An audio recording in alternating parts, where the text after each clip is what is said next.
Le chef de l'État a inauguré ce matin l'université. À l'atterrissage, l'avion du chef de l'État Félix Tshisekedi. Au Conseil des ministres ce matin, le président Félix Tshisekedi a souligné.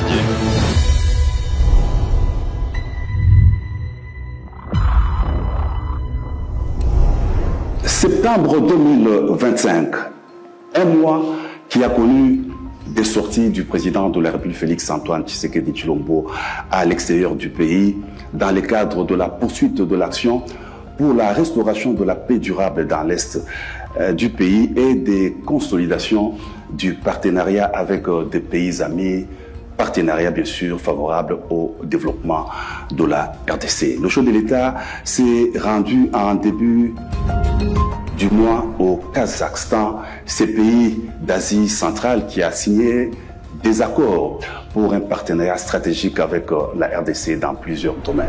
Le président de la République a aussi participé au 7e sommet extraordinaire de la communauté économique des États d'Afrique centrale à Malabo, en Guinée équatoriale. Tout cela, c'était avant de se rendre à New York, aux États-Unis d'Amérique, où il a déployé d'intenses activités.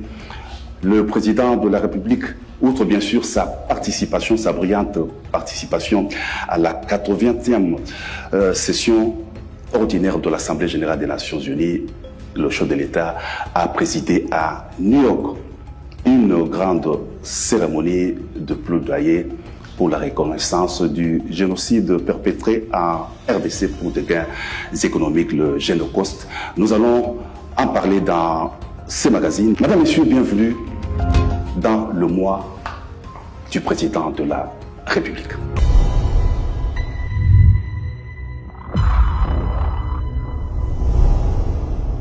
Diplomatie agissante. Le président de la République, Félix Antoine Tshisekedi Tshilombo, effectue des missions à travers le monde, se rendant à des sommets, des rencontres bilatérales où l'on débat des questions relatives à la recherche de voies et moyens de restauration de la paix durable dans l'Est du pays et des questions liées au développement de la République démocratique du Congo. La conférence a reçu une information sur la situation à l'Est de la République démocratique du Congo, marquée par la poursuite des actions des groupes rebelles avec l'appui extérieur. La conférence en a pris acte. Les conférenciers ont en outre salué les efforts conjoints de processus de Lomé, Doha et Washington pour restaurer la stabilité. Abordant le principal point à l'ordre du jour relatif au renouvellement de l'exécutif de la communauté, la conférence a décidé de nommer l'ambassadeur Ezekiel Nigibira de la République du Burundi au poste de président de la commission pour un mandat de 5 ans renouvelable. Il remplace l'ambassadeur Gilberto da Piedade Verissimo du Cap-Vert, arrivé fin mandat. Le sommet a félicité la personnalité nommée et décidé de son entrée immédiate en fonction après la prestation des serments devant les présidents en exercice de la conférence des chefs d'État et de gouvernement. Félicitons le président et toute l'équipe sortante de la commission, aussi bien pour le travail accompli que pour les résultats obtenus au cours de leur mandature, malgré les difficultés diverses liées notamment aux contraintes sécuritaires, financières, humaines et matérielles. Exprimons nos sincères et vifs remerciements au gouvernement de la République de Guinée équatoriale et au peuple équato-guinéen pour l'accueil chaleureux et pour toutes les dispositions prises en vue de la bonne tenue de la 7e session extraordinaire de la conférence des chefs d'État et de gouvernement de la CEEAC. Lors de la cérémonie d'ouverture, des allocutions de Abdou Abari, représentant spécial du secrétaire général des Nations Unies pour l'Afrique centrale, de l'ambassadeur Gilberto da Piedade, président sortant de la commission, ainsi que du discours d'ouverture de Obiang Nguema, président de la Guinée équatoriale, ont ponctué l'événement. Dans la foulée, le président de la République Félix Antoine Tshisekedi Tshilombo a eu un bref entretien avec son homologue équato-guinéen et quelques dirigeants de la communauté qui ont fait les déplacements de Malabo. C'est en début de soirée que le chef de l'État a quitté la capitale équato-guinéenne pour regagner Kinshasa.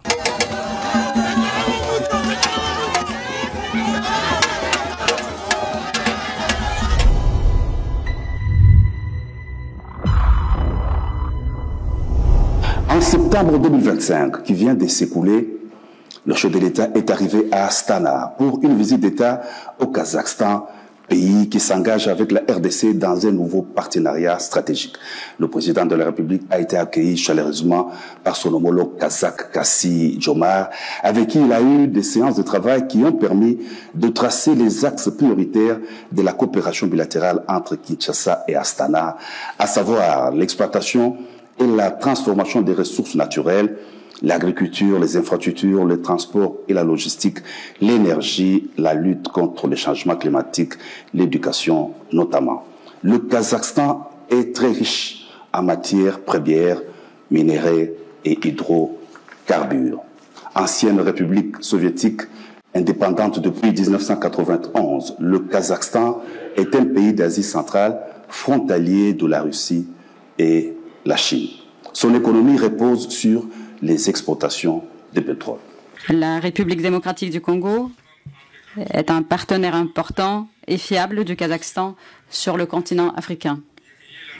Les liens entre les deux pays sont fondés sur une forte amitié et un respect mutuel. Le Kazakhstan souhaite renforcer sa coopération avec la République démocratique du Congo dans divers domaines. Et il existe toutes les possibilités d'approfondir la coopération dans ces domaines.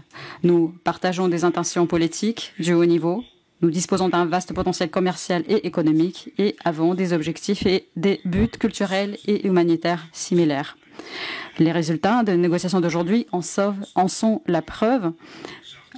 Et nous avons convenu de porter les relations bilatérales à un nouveau niveau dans un esprit de soutien et de compréhension mutuelle.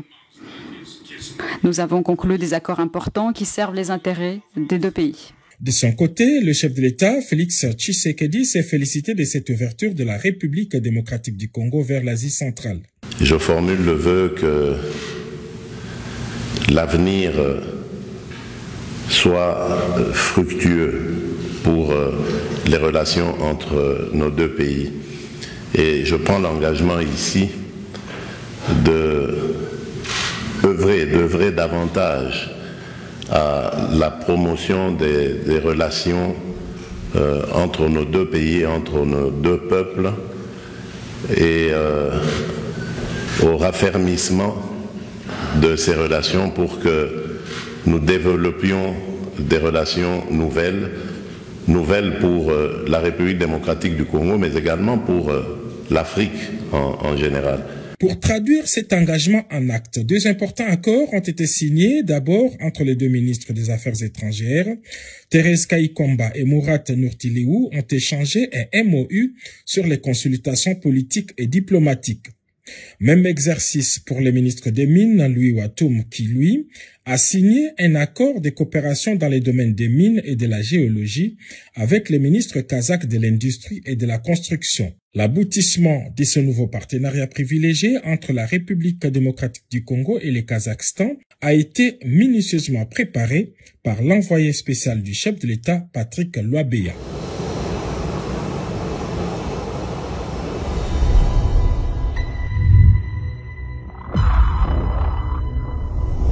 L'actualité au cours du mois de septembre a été aussi marquée et surtout marquée par la visite de travail du président de la République Félix-Antoine Tshisekedi Tshilombo à New York, aux États-Unis d'Amérique. Vice-président de la 80e session ordinaire de l'Assemblée générale des Nations unies, le chef de l'État a été d'abord convié à participer à la célébration du 80e anniversaire de l'Organisation des Nations Unies avec ses pairs venus des différents pays du monde entier. Ensuite, le président de la République a participé au débat général de la 80e session ordinaire de l'Assemblée générale de l'ONU. Intervenant à la tribune de cette assemblée, le chef de l'État a, dans la foulée, réitéré les remerciements les plus sincères aux États membres pour l'élection en juin dernier de la République démocratique du Congo comme membre non permanent du Conseil de sécurité des Nations unies. Le président de la République a rassuré sur la participation résolument constructive et holistique de la RDC s'articulant autour de deux priorités, paix et sécurité d'une part et prévention des résolutions des conflits d'autre part.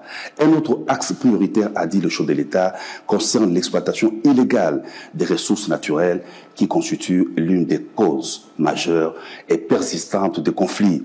La République démocratique du Congo n'en est pas épargnée, a dit le chef de l'État, soulignant que depuis 3 décennies, la paix et la sécurité sont visées dans l'est du pays, où la guerre s'est muée en une entreprise prédatrice. Elle dépasse depuis longtemps les seules dimensions militaires ou géopolitiques.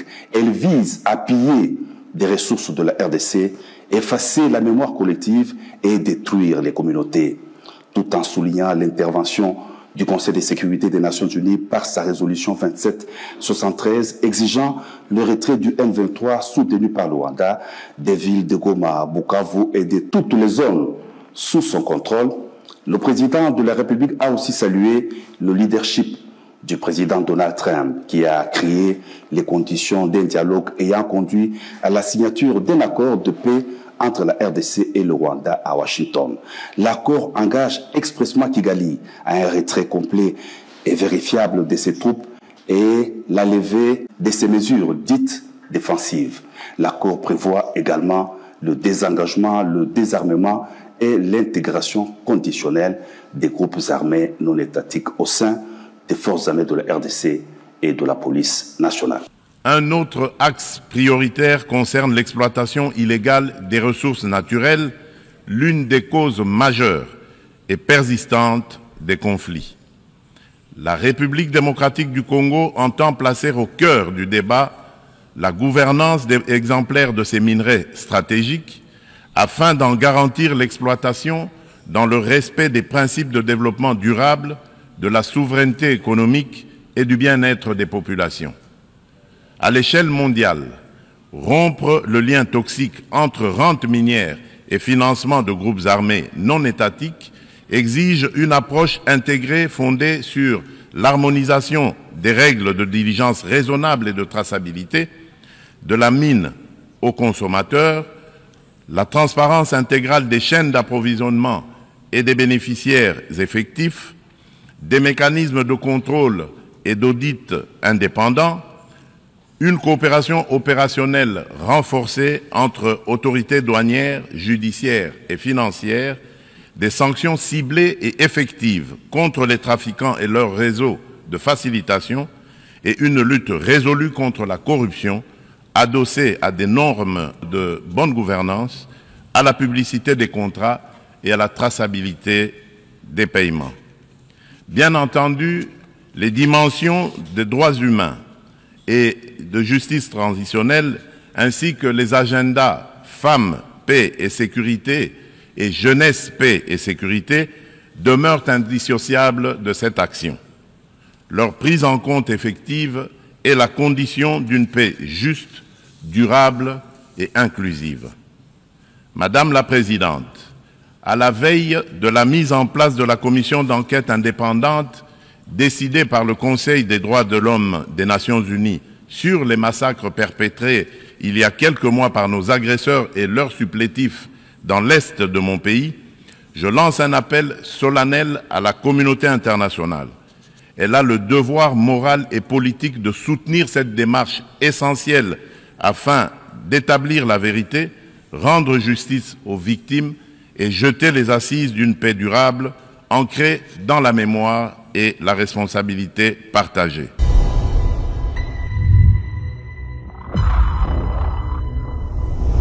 Les échanges ont été axés sur la situation sécuritaire dans l'est de la RDC en proie à l'agression de l'armée rwandaise et de ses supplétifs de l'AFC M23. Le secrétaire général de l'ONU tenait à s'enquérir personnellement de l'évolution des processus de Washington et de Doha pour la restauration de la paix durable dans l'est de la RDC.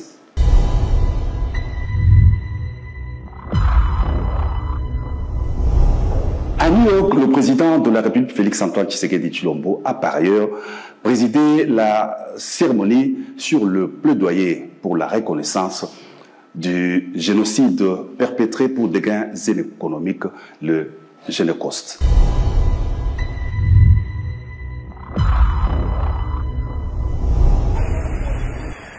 C'est une activité qui a été organisée par le Fonds national de préparation des victimes des violences sexuelles liées au conflit et des victimes de crises contre la paix et la sécurité de l'humanité. Dans ce mot de circonstances, le président de la République a tenu à souligner: reconnaître un génocide, c'est protéger l'avenir en refusant l'oubli et le relativisme. C'est aussi accepter que la paix ne se décrète pas, elle s'est bâtie sur la vérité et la justice, dans l'esprit de la réconciliation avec des mesures concrètes de réparation, de mémoire et de réintégration des victimes dans la vie sociale, a dit le président de la République dans son discours à la cérémonie du plaidoyer sur la reconnaissance du génocide congolais pour des guerres économiques. Le débat que nous proposons s'organise autour de 3 axes très concrets. Le premier, c'est cartographier les faits à caractère génocidaire commis en République démocratique du Congo au cours des 30 dernières années. Le second s'agit d'établir l'existence de génocides perpétrés sur notre sol à l'aune des critères reconnus par le droit international. Et le troisième, c'est de mettre en place une architecture de justice transitionnelle adaptée à nos réalités, garantissant vérité, poursuite et réparation. Pourquoi maintenant? Parce que notre génération a la responsabilité de rompre le cycle déni, impunité, récidive. Parce que la prévention exige d'abord la nomination des crimes et la reconnaissance des victimes. Parce que la stabilité de toute une région dépend de la capacité à dire le vrai, à juger le criminel, à réparer l'irréparable et à garantir la non-répétition. À cet égard, nous réaffirmons notre ancrage dans la Convention pour la prévention et la répression du crime de génocide du 9 décembre 1948 et dans l'ensemble des instruments pertinents du droit international. Notre démarche est conforme à ces principes. Elle vise la vérité, elle exige la justice et elle appelle à la réparation.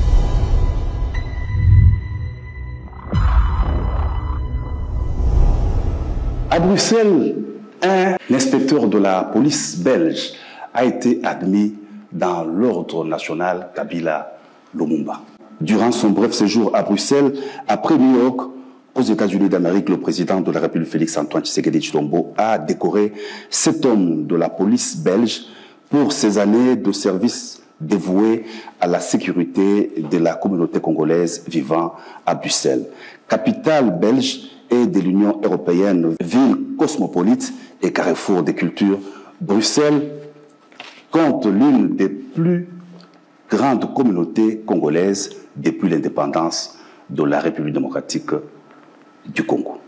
Par votre professionnalisme, votre sens du devoir et votre disponibilité, vous avez su garantir la sécurité des manifestants et faciliter le bon déroulement des rassemblements, contribuant ainsi à prévenir toute tension. En vous décernant cette distinction, la République démocratique du Congo exprime sa gratitude, non seulement à un homme de mérite, mais aussi à travers lui, au peuple belge, pour l'amitié et la solidarité constamment manifestée à l'égard de notre nation. Je forme le vœu que cet acte symbolique consolide davantage les liens d'estime, de coopération et de fraternité entre le Royaume de Belgique et la République démocratique du Congo. Monsieur Patrick Bounders, au nom du peuple congolais, je vous fais officier dans l'ordre national Héros nationaux Kabila Lumumba. Je vous félicite et vous prie de recevoir cette décoration comme témoignage de notre haute considération et de notre reconnaissance. Je vous remercie. C'est parfait. Voilà. Bouboule. Excellent.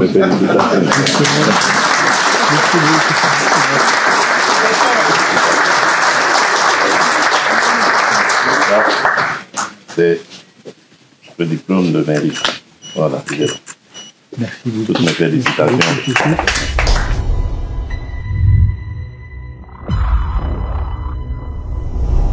Nous l'avons dit en ouverture de ces magazines, le génocide perpétré en République démocratique du Congo pour des gains économiques ne doit pas être oublié et doit être plutôt reconnu sur le plan national et international. Un plaidoyer a été organisé à New York justement sur la reconnaissance du Génocide.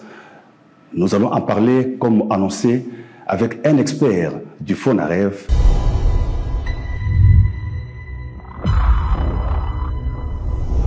Voilà, concernant le plaidoyer organisé à New York aux États-Unis d'Amérique sur le Génocide, nous recevons alors sur ce plateau M. Blaise Kassa qui va nous en dire plus. M. Kassa, bonjour. Bonjour, monsieur le journaliste. Voilà, longtemps oublié, le génocide pour des gains économiques doit être reconnu officiellement, à la fois sur le plan national qu'international. D'entrée de jeu, quel bilan fait-on de l'action du FONAREV dont vous faites partie et de sa campagne de sensibilisation sur les génocides? Merci pour la question. Le FONAREV avec la CIAVAR avait constitué une équipe de chercheurs avec la direction des études du FONAREV pour pouvoir documenter et qualifier les faits génocidaires. C'est comme ça que nous avons eu à travailler à 3 reprises avec les experts pour constituer un narratif qui devait partir de la plupart des massacres que nous avons au Congo. Nous avons documenté déjà 1550 massacres, parmi lesquels 70% sont concentrés dans la partie Est. Et de là, nous avons tiré les massacres qui pouvaient constituer les faits génocidaires. Et nous avons fait des enquêtes complémentaires dans les endroits accessibles pour le moment. Mais comme vous le savez, ces enquêtes vont continuer. Une fois que nous l'avons fait et le document prêt, nous avons réuni les ambassadeurs de la RDC qui étaient en mission ici pour parler de ces faits-là. Ils étaient au nombre de 20 et puis 80 chercheurs. Donc c'était 100 personnes. C'était notre première étape. Nous avons exposé sur les génocides. Et comme vous le savez, et vous l'avez bien dit, qu'il faut mobiliser la partie nationale et internationale, on a dit qu'il fallait que la cause de la RDC soit connue davantage à travers le monde. C'est comme ça que lors de la session sur les droits de l'homme qui est à Genève, le gouvernement de la RDC a organisé un stage du 20 sur les questions des génocidaires. Là, le succès est quand même patent parce que nous avons eu dans la salle l'Australie, la Chine, l'Angola, le Rwanda, la Grande-Bretagne, le Ghana, donc en tout cas une vingtaine de pays qui étaient venus pour écouter la partie de la RDC. Il y avait 185 participants, parmi lesquels on avait au moins 130 étrangers. Ensuite, vous avez suivi même des échos, parce qu'il y a plusieurs gouvernements qui ont commencé à réagir. Cela voudrait dire que la question a été entendue. Après, il fallait maintenant aller aux Nations Unies, comme la plupart des chefs d'État s'y trouvaient. Il fallait organiser le Side 20. Et là, nous avons eu la grâce d'avoir le chef de l'État qui était à New York. C'est dans ce sens que nous avons organisé encore cette opération à New York. Et là, il y avait 260 participants et seulement 15% des gens qui venaient de Kinshasa. 15%. Les gens confondent, quand ils voient les Noirs dans la salle, ils pensent que tous les Noirs sont des Congolais, alors qu'il y avait plusieurs pays qui étaient là. Et nous avons aussi les ambassadeurs, donc les Congolais qui sont à l'étranger, qui sont leurs travaux, qui sont venus. Par exemple, Kominga, c'est un basketteur qui vient avec plusieurs de ses collègues qui ne sont même pas des Congolais pour venir écouter et puis reporter l'information. Et il y avait les chefs des institutions, qui étaient aussi bien de noirs que de blancs, qui ont porté le message. D'ailleurs, il y a même un pays qui a fait la déclaration que désormais ne croyait pas qu'il y avait génocide. Aujourd'hui, il va accompagner la question. Donc c'est un grand succès que cela est engagé et cela mobilise davantage tous les services, toute personne, tout Congolais, dans quelque endroit où il est. C'est dans ce sens que si vous êtes artiste, chantez pour la cause du Congo, les massacres, les génocides. Si vous êtes basketteur, joueur et consort, parlez-en à vos coéquipiers qui sont des autres pays. Si vous êtes politicien, faites porter la voix dans les salons politiques et c'est comme ça que la cause sera connue. Voilà. Alors revenons à New York. Quels ont été les objectifs visés en organisant cette cérémonie aux États-Unis d'Amérique, pays des grandes démocraties? Donc les objectifs c'était quoi? Et puis est-ce que déjà à votre niveau vous avez récolté quelques résultats en matière de reconnaissance alors de ces génocides? Oui, avant l'avènement du président de la République Tshisekedi à la magistrature suprême, plusieurs nations, plusieurs personnes avaient appris à parler au nom des Congolais sans les Congolais. Depuis lors, les Congolais ont pris toutes leurs questions en main, notamment la question des massacres, la question des conflits, la question du génocide, pour pouvoir les porter haut et fort. C'est dans ce sens que nous disons que l'événement qui s'est passé à New York a récolté du fruit, comme je viens de vous le dire. Premièrement, c'est pour la première fois que même les Congolais qui sont à l'étranger, ils voient que le gouvernement commence à organiser des activités en dehors de son espace géographique pour pouvoir porter plus fort la question de génocide. Aussi, nous avons eu beaucoup d'engagement, dans ce sens qu'il y a des institutions qui se sont engagées, il y a aussi des chercheurs qui se sont présentés, il y a des structures qui nous ont écrit, il y a des pays qui veulent nous accompagner dans cette question. Et nous allons... Par exemple, on peut citer quelques pays? Oui, il y a des pays qui veulent nous accompagner, des pays amis. Nous avons l'Angola, nous avons le Burundi, le Maroc et les autres qui veulent nous accompagner. Et il y a des invitations que nous avions déjà dans le pays des chancelleries occidentales pour analyser les documents qu'ils ont déclassifiés qui peuvent permettre de nourrir la question du génocide et des massacres. Et nous allons donc élaborer une nouvelle feuille de route pour l'année 2026, en continuant à documenter, en élargissant le débat sur la qualification des faits, mais aussi en organisant plusieurs activités aussi bien dans les provinces, pour que les Congolais se sentent concernés davantage, mais aussi à l'international et dans plusieurs pays. Là, nous ne pouvons pas encore le dire parce qu'en fait, vous connaissez que la stratégie de l'ennemi, c'est aussi avoir l'information en avance et pouvoir torpiller tout ce qu'on peut faire comme stratégie par après. Oui. Alors, les FONAREV fait du chemin. Quelles sont ces perspectives alors d'avenir? Les perspectives d'avenir du FONAREV, qu'est-ce que vous envisagez? Oui, premièrement, le FONAREV a été créé pour identifier, réparer et accompagner les victimes. Et aujourd'hui, nous sommes dans une très bonne dynamique parce que si nous faisons le bilan en termes institutionnels, on est à près de 700 000 victimes identifiées. Et près de 30% sont en train d'être accompagnés sur le plan médical parce que les gens parlent beaucoup de la réparation. Mais en fait, pour arriver à la réparation, le premier pas, c'est l'identification. Mais avant d'arriver à l'identification, il y a plusieurs processus. Il faut documenter, recruter, identifier, vérifier, parce qu'au Congo, tout le monde peut se dire victime. Et donc, si vous ne faites pas un tamis scientifique et technique, vous risquerez de réparer les gens qui ne le sont pas. Et une fois maintenant que vous entamez le processus de réparation, ça commence par la prise en charge médicale, la prise en charge psychologique, l'accompagnement juridique, et on passe aux questions économiques et d'indemnisation. Donc, on est dans un parcours aujourd'hui. Dans plusieurs provinces, on a fini l'identification. On est dans le premier parcours, c'est-à-dire l'accompagnement médical. Pendant ce temps, il y a les juridiques qui sont en train de constituer des dossiers physiques. On est aujourd'hui à 17 000 dossiers constitués de victimes. Alors, pour la question du génocide aussi, c'est une question qui touche beaucoup le cœur des Congolais parce qu'il s'agit des victimes qui réclament justice.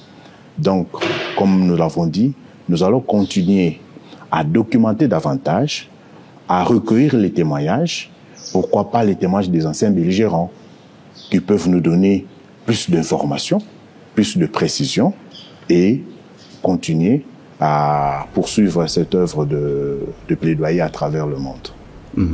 Alors, un mot pour clôturer notre entretien. Je dis par exemple, comment vous avez apprécié la présence du chef de l'État à la cérémonie de New York, lui qui participait aux États-Unis d'Amérique à la 80e Assemblée générale des Nations Unies. Comment vous avez apprécié sa présence? La présence du chef de l'État est toujours saluée et cela nous réconforte davantage dans le combat que nous menons en faveur des relèvements communautaires des victimes. Parce qu'on s'est dit que le couple présidentiel, c'est le premier, le plus engagé pour cette cause de victimes, cette cause qui est noble. Je voudrais vous rappeler que le chef de l'État, même lors de la campagne présidentielle, malgré les occupations, avait eu un temps pour échanger avec les victimes à Bukavu. Et je me rappelle que les victimes, nous on répétait avant que le chef d'État n'arrive. Ils chantaient. Dès que le chef était entré, au lieu de chanter, ils étaient émotionnés parce qu'en fait, ils n'avaient jamais été reçus même par un chef de village, ni un chef de quartier, mais le voit, le chef de l'État. Plusieurs nous ont dit qu'à partir de ce jour-là, qu'ils étaient déjà guéris. Qu'ils devaient maintenant parler, faire des témoignages et réconforter les autres. C'est ça qu'on invite les Congolais. La question du génocide ne concerne ni les chefs de l'État, ne concerne ni le FONAREV, ni le gouvernement congolais, mais ça concerne tout le monde. La question des massacres et tout ça, c'est un problème de survie d'une nation. Et donc, nous devons plus être soudés et avoir confiance en les institutions, notamment dans le FONAREV. Aujourd'hui, nous avons une campagne médiatique énorme en défaveur du FONAREV parce que les influenceurs, tout ça, manipulés quelque part, ils sont en train de saboter. Mais quand nous analysons le moment et la coïncidence, on se rend compte que ce n'est pas à cause de notre engagement sur les questions génocidaires. Donc, nous allons continuer à sensibiliser les populations, d'être unis et d'être alliés derrière le camp de la patrie. Alors, M. Blaise Kassa, je vous remercie, à moins que vous ayez un aspect qu'on n'a pas évoqué au cours de notre entretien. Vous avez encore un mot, un aspect qui n'a pas été évoqué? Non, merci beaucoup. En tout cas, c'est moi qui vous remercie. Et nous pensons que les questions qui étaient abordées, et le FONAREV poursuit sa mission d'identification dans plusieurs provinces, de réparation et d'accompagnement juridique. Parfois, on n'en parle pas trop parce qu'il s'agit de questions de vie. Ce sont des personnes. Ce ne sont pas que des chiffres. Donc, on ne peut pas venir donner seulement des chiffres. Mais en fait, ce sont des vies des gens. Et le plus important, c'est que les victimes sentent le changement dans leur vie et dans leur communauté. Voilà donc il est dit merci.